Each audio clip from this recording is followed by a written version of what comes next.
Hello mga bare! Kamusta? Another day, another vlog na naman tayo. Ayan, share ko nga pala sa inyo after almost 5 years, nahanap ko na rin yung salon na ipagkakatiwala ko yung buhok ko.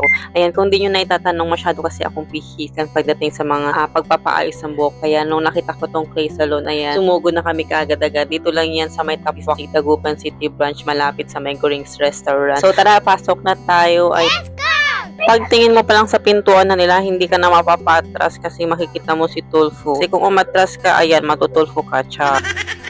Kidding aside mga mare, syempre kaya pinili ko dito. Ayan, mababait yung mga may-ari, yung staff, and then the environment, yung ambience niya, sobrang ganda, nakaka-relax mismo. Ayan, kahit ilang oras ka dyan, sobrang ganda, sobrang nakaka-relax. Ayan, no? Ayan, kinuha ko na rin yung wifi ng password nila, so ang kapal ng mukha ko, no? Pero hindi kasama yung sa kanilang service. Yung gamot na ginagamit nila at quality ng service nila ay doon pa lang bawing-bawi na. Sulit na siya. Actually, mga mare, after 2 months, bago nga ako gumawa ng review dahil gusto ko nga makita kung talagang maganda ba yung kalalabasan niya after ilang araw. Grabe! Super nagustuhan ko ang kinalabasan niya after 2 months nga, kaya nga ito gumawa ako ng review. Nagsimula kami ng mga alas 11 ng umaga at inabot na kami ng hapon, kaya dito na kami nag-lunch at merienda. Ayan, nasa likod ang aking baby. Ayan, meron silang sofa bed dito na maghihintay yung mga kasama mo, so safe na safe sila and then comfortable lang. Ayan, diba? Sobrang ganda ng kanilang play. Bukod sa hindi maiinip yung mga kasama mo, ikaw din pwede ka manood ng TV o makinig ng music, o diba? Ang ganda.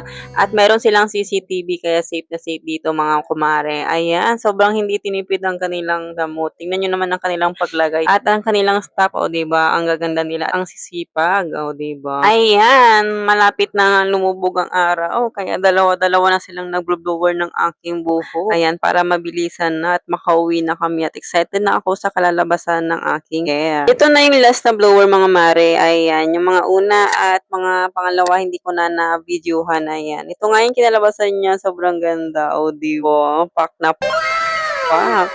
Ayan, hindi ko pa nakikita sa likod pero gandang-ganda na ako. Ayan, pinatrim ko na rin, no? Trim na rin nila kasi hindi pantay yung hair. Kaya ano pang hinihintay mga mare? Arat na!